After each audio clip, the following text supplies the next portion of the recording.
Good evening, everyone. Welcome into Talking Fitchburg on this Thursday, August 12th. Hope you're all having a good day. I am Andrew Bamlett, filling in for Jeremy for the rest of the week, and he will be back starting next week. We got a busy show for you today. Of course, we'll have some headlines for you, and in the digest segment today, we'll be talking about the recap of the Jazz at 5 that took place last night, which did happen at McKee Farms Park. They did have a backup plan if they needed it, but it did happen at McKee. So we'll go out there for the first Jazz at 5 here in Fitchburg. And then also we'll be talking outdoor sirens, warning sirens with Chief Joe Pulvermacher, just to get a little more what they're for with the amount of severe weather we've had in the last week. I think we're at 6 days in a row of severe weather in Wisconsin. So just to make sure everyone knows what they're for, who they're for, and when they'll go off, and if you hear them or not in your area, and what the real purpose of outdoor warning sirens are in the nation, let alone just here in Wisconsin. And then we'll wrap up the show, and we'll see you back here tomorrow. So we're going to get into it with headlines, and we start with story and a snack. Vehicles for the Fitchburg Public Library. This came out today, so check out the Fitchburg Public Library Facebook page. Access their video showcasing picture books about vehicles paired with an apple snack. I mean, can't go wrong with that. Vehicles and apples, I love it. So get out there and go to the Facebook page and have a story time with a snack with your kiddos and all about vehicles. So that sounds like a good time as well. All right, I know this week the Fitchburg Farmers Market just got over, but we wanted to talk about next week's, which is the 3rd, so it's a special one with the pig roast coming up for the Fitchburg Farmers Market next Thursday, August 19th, from 3 to 6 at the Agora, of course, 5500 East Sherrill Parkway. Barbecue lovers rejoice. Enjoy a delicious barbecue pork roast sandwich, coleslaw, baked beans, and chips. Cold beverages available. $10 for pre-order if you do that now, between now and the day of, and then $12 at the event. Dine-in or carry options are available, and plenty of free parking, so you can shop the farmers market as well. So come on out, have a good time. It's always good food. And again, there is a website which I'll put in the Facebook post on where to go and do the pre-order, so you can get that $10 pre-order instead of $12 on the day of.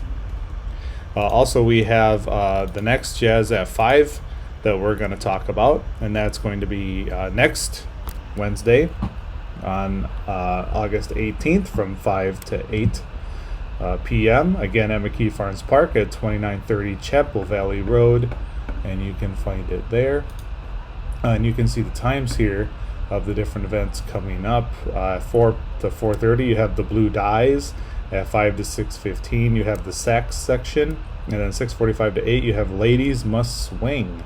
So coming out to see that. Again, there's outside food is welcome. Pack a picnic and take your or take out from your favorite restaurant. Come have a seat and watch these lovely performers, and it looks like a good lineup here for the next week, so be ready for that. All right, also we have the Fitchburg Senior Center. We have the Crossing Bridges coming up. They meet weekly on Tuesdays from 2 to 4. This starts at August 24th through September 21st. Sponsored and hosted by the Alzheimer's Dementia Alliance of Wisconsin. Call dementia specialist Rosie Kearney at 608-232-3400 at extension 115 for any questions there. This is an educational 5-week program for people with a mild memory loss, are in early stages of Alzheimer's disease or related dementia, and a primary care partner. Learn coping skills, enhance family communication, and gain guidance towards developing future plans. An interview is required prior to acceptance to this free program. So again, you need to get an interview. So again, call Rose and get in and get that taken care of, and then join them for their 5-week program starting in a few weeks from now. All right, also we have coming up in September, The Midwest Gypsy Swing Fest. We have a Friday, September 17th, which is, and 18th is Art in the Barn at 5927 Adams Road in Fitchburg. Can access all the excitement on MidwestGypsySwingFest.com, and same for Facebook.com, Midwest Gypsy Swing Fest. You can see all the bands and groups and soloists that will be out there and enjoying this lovely time. So come on out if you enjoy some music, and looks like we'll have a load of fun out at the Midwest Gypsy Swing Fest here in Fitchburg. And also we have food insecurity leads to tough choices and coping strategies. So compromises and coping strategies. The median annual income for a household served by the federal by Feeding America Network is $9.17. In 2014 Hunger in America study, the people we serve told us about the choices they faced due to limited resources. 69% had to choose between food or utilities, 67% had to choose between food or transportation, 66% between food and medical care, 57% between food and housing, and 31% had to choose between food and education. They also told us about many ways they stretch their food budget or work to supplement it. 79% purchase inexpensive, unhealthy food. 53% receive help from friends and family. 40% water down food or drinks. 35% sell or pawn personal property. And 23% grow food in the garden. So definitely very serious out here with the amounts for food and just receiving enough money to take care of all of your daily needs. So if you need any help or anything, you can look at feedingamerica.org for more information on this. All right, that's going to do it for me in headlines. Coming up next, we're going to go back out to Jazz at 5 and get a recap from the first one here held in Fitchburg last night. You are watching Talking Fitchburg.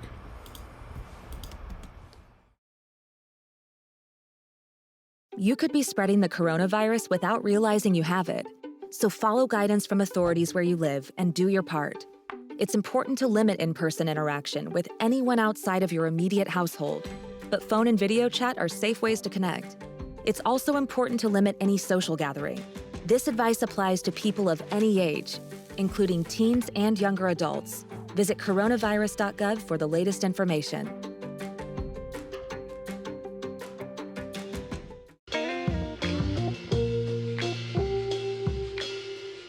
After you joined our family, it was like, I really do feel complete now.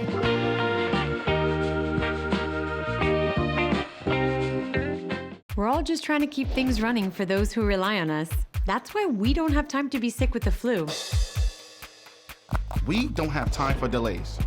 Ready! We don't have time for spills. Next.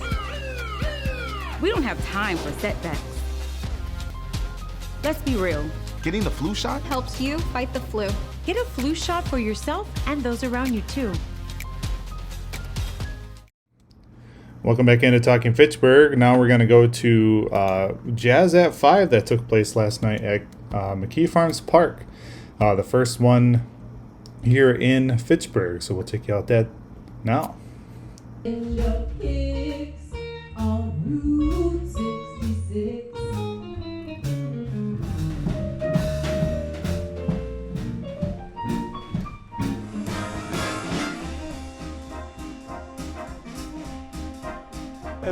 The weather has just been on and off all day.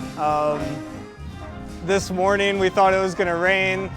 We told ourselves if at 2 o'clock when we call our rain out, if it's 50% chance of rain, then we weren't doing it.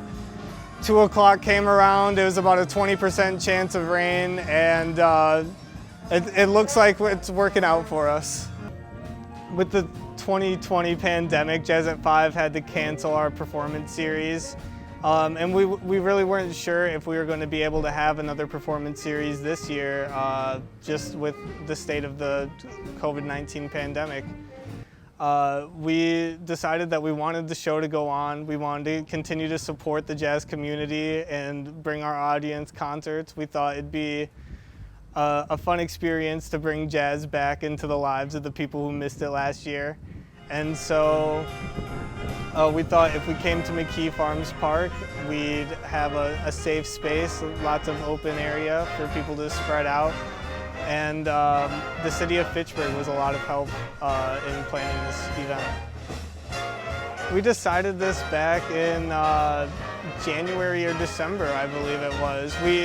We knew we wanted to go for a park. Our board member, Julie Boggle, she's actually on the board of Madison Parks too.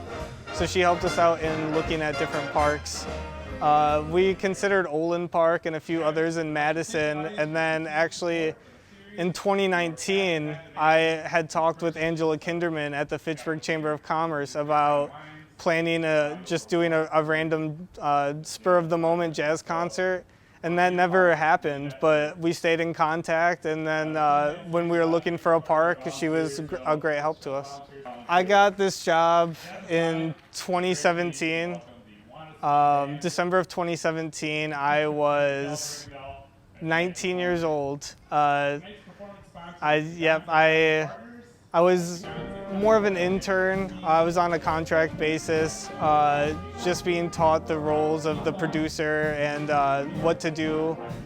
After a year, well, more like 2 years, I got my training wheels off, and now I've been able to plan out the performance myself. There aren't people just on the street walking by that might hear a concert and come by and support us. So we've had to do a lot more marketing with our Facebook page and working with the Fitchburg Chamber of Commerce so they could get the word out to the people of Fitchburg to come on down, enjoy this outdoor jazz cabaret. Oh, the musicians? I'm sure they're ecstatic. I've reached out to some performers, even big bands, and some big bands aren't able to perform because during COVID, they weren't able to practice. Everyone had to stay socially distant. Through luck, I was able to get the Wanakee Big Band, and I think most performers I've talked to are just excited to get back up on stage. Performers, with 2020 when we had to cancel our performance series, we're lucky enough to have some sponsors still pay their sponsorships, and that allowed us to give 50% compensation to any of the performers that we signed for that year. So yeah, we're just trying to support the performers during this tough time. Plenty of venues do jazz music. That's how there's Dane County jazz musicians. How else would they be able to perform if there weren't events that allowed them to? I was surprised that they are doing Jazz on State, but I don't think it will affect our audience too much. We're over in Fitchburg. We're reaching out to the people of Fitchburg. Maybe supporters from other years will want to come out and enjoy us in McKee. And I believe that Jazz on State is just the first 3 Wednesdays of August. So we still have additional dates that people can come out. And either way, it's supporting the jazz community. So the jazz community can just be like a family, and we can all support each other, and that'll work out great. You can visit our website, jazzat5.org, like us on Facebook, or sign up through our website for our email newsletter. We're not too active on any other social medias, mostly just Facebook and our website. Jazz is an American art form. It supports the community. It's a way to get out of the house and still be safe in all this open area. We're also live streaming if people don't feel safe, so they can enjoy their performances from home. They can just watch them at our website, jazzat5.org. It's fun family event to get outside, be a member of the community, enjoy some jazz music. I don't see why someone wouldn't want to be out here.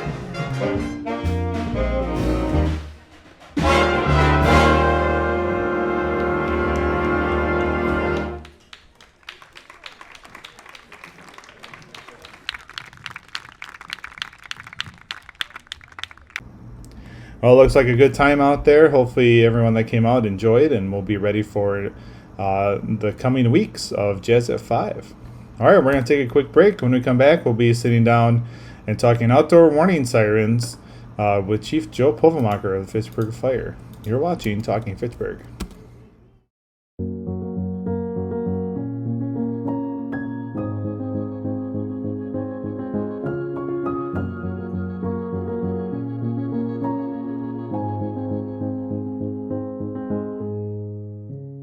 It takes all of us to slow the spread of the coronavirus, so follow guidance from authorities where you live and stay home unless absolutely necessary.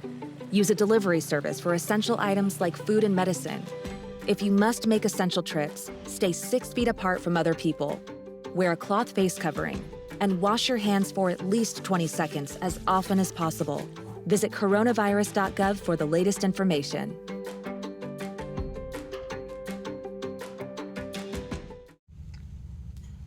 Hey, boss. Okay. I said I'm fine. See you in the morning with the frosted Superman, but it wasn't on it. And we lost it in my head, in my head, in my head. We were underlay in my head. Hey, son. Hey, Bob. You know you can talk to me. Yeah. We're all just trying to keep things running for those who rely on us. Ready? That's why we don't have time to be sick with the flu. And especially this year, no one has time to get sick. Get a flu shot for yourself and those around you too.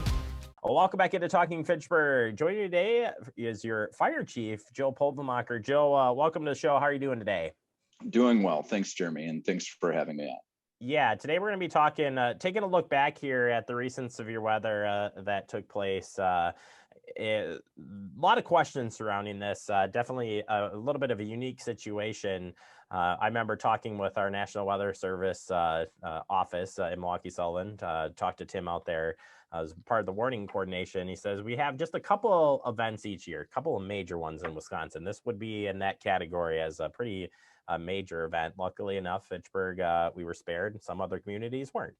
But there's a lot of questions that came in regarding the outdoor warning sirens. And a couple of questions on that would be, first and foremost, Joe, are the outdoor warning sirens supposed to wake you up? Are they the ultimate way of receiving those emergency alerts when you go to bed at night?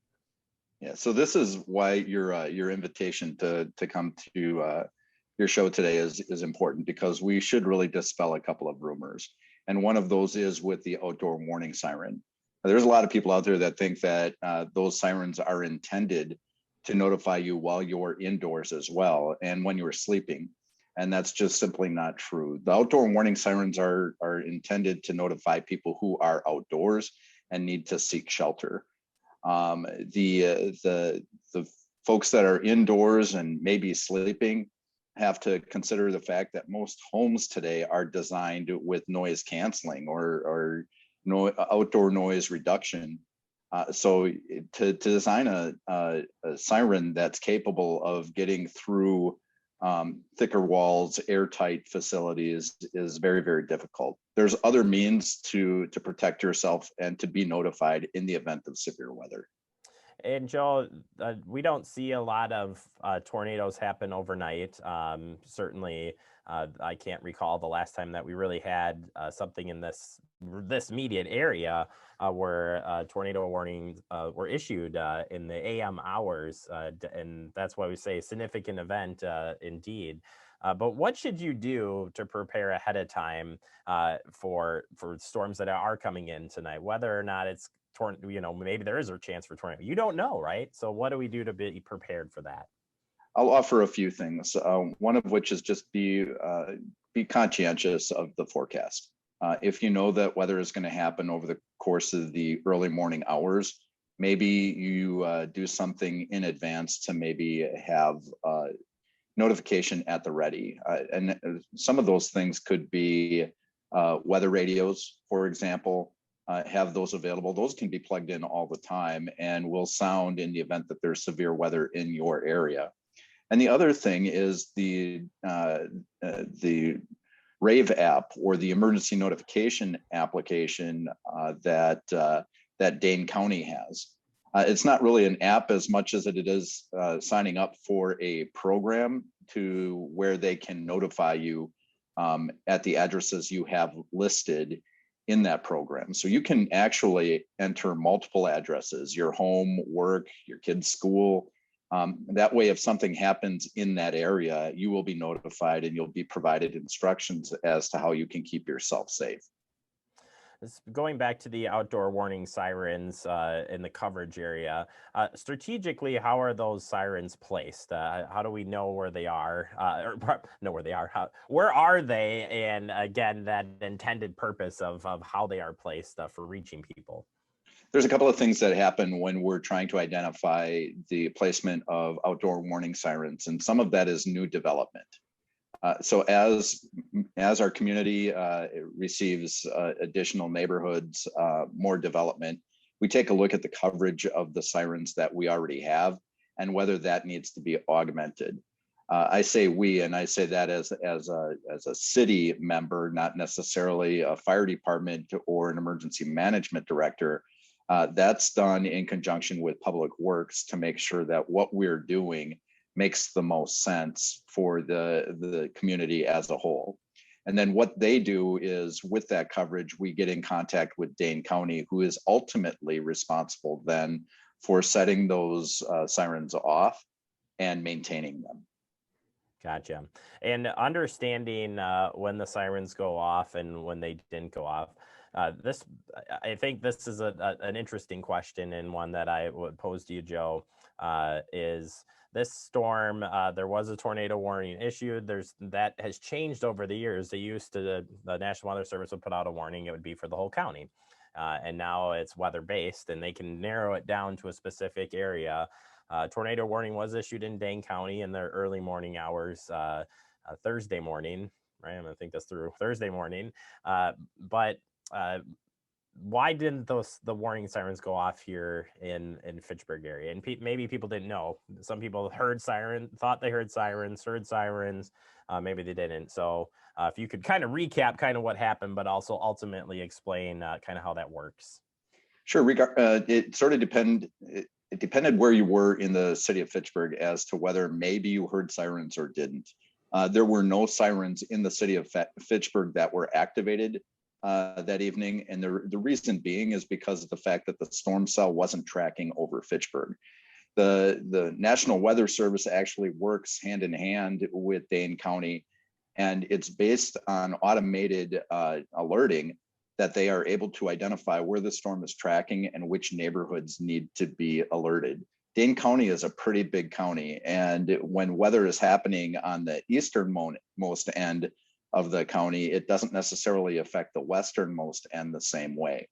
So what we want to be very careful of is sort of like the notification inoculation, where you hear those alerts over and over again, and then you just don't do anything because you didn't even see any weather. We want those alerts to mean something. So when they go off, you can expect weather in your area. Absolutely. And I think, now that we're seeing a lot of the storm reports come back, a lot of people indeed did have tornadoes pass through that they might have not even known of. It looked like most of the cells were warned, but you never know. You never know. And it's better not to take that chance and not, assume anything. A lot of people also get alerts on the phone. And I think that's also a part of this picture, that if you sign up for these weather alerts or alerts in general, a lot of people could see that it said there was a tornado warning in Dane County, and then might look to why Fitchburg didn't, or why their community didn't, depending where they are. Again, putting that into that mindset when severe weather is kind of in the area and you're seeing things light up, what should you do to be ready?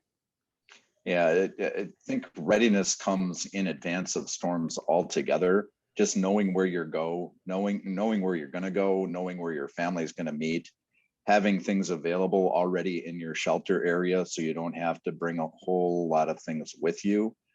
You obviously want to make sure that your family is accounted for, your pets, all of that, it needs to be considered.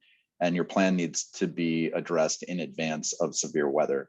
Then once that severe weather happens, you just go to your shelter place and you know how to tune into things that will provide you with updates as far as the storm status. And that may be a means of just bringing your cell phone with you if you still have reception, the weather radio with you, and then maybe even some other methods like a battery operated radio. Absolutely. Joe, as we wrap up here, any final thoughts then, kind of looking back at what happened with the recent severe weather event, and then obviously as we move forward and learn from this, we always learn from these things and can get better. Yeah, so I think one of the things is just getting the word out there. Listen to your neighbors, talk to your neighbors. If you hear them talking about the weather sirens, the warning sirens, and why they didn't go off, maybe you can provide some information as far as why the sirens are activated and when they're not activated and the reasons behind it. You can always reach out to the fire department, and we'd be happy to answer those questions as well. The main thing is when those sirens do go off, there's a significant need for shelter, and it's in your best interest to find that shelter as soon as possible and wait for the storm to pass. All right, Joe, thank you so much for jumping on and going through this. Always love talking emergency management with you, among other things. So appreciate the time, and we'll check in with you real soon. Thanks for having me on. You bet. Joe Povemacher, fire chief, and our emergency management is a director coordinator. I always want to say like 10 titles to the title, but director, the man. Director, my bad, director. All right, Joe Povemacher. We'll catch up with them on any other safety information we can pass on. We'll take a quick break. More to come. You're watching Talking Fitchburg. See on page 4 that the projections need to be flood next Thursday. Seriously? Thursday? Can't do that. This is really inconvenient. I have yoga that day. I have no time for this. So I can't do Thursday, but I can do Friday. Disasters don't plan ahead. You can. Talk to your loved ones about how you're going to be ready in an emergency. Don't wait. Communicate.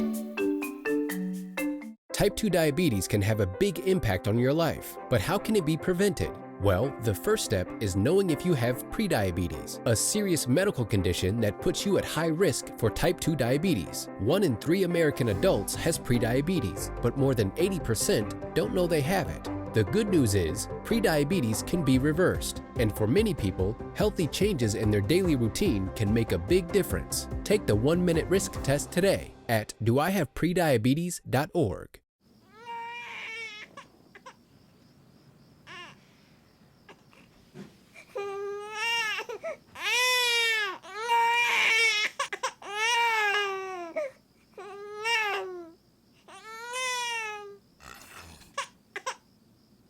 If you love them enough to suck the snot out of their nose at 4 a.m., then surely you'll check nhtsa.gov/the right seat to make sure they're in the right car seat. Welcome back into Talking Fitchburg. I want to thank everyone from Jazz at 5 joining us, and hopefully you all enjoy the next several weeks of Jazz at 5 here in Fitchburg. Good time. And also Chief Joe Povemacher for talking to us about outdoor warning signs. And we'll keep you up to date with any incoming weather here in the Fitchburg area. As we go to close the show today, I want to make sure you stay connected with Fact TV on all of those wonderful places. Until next time, everyone, have a great night.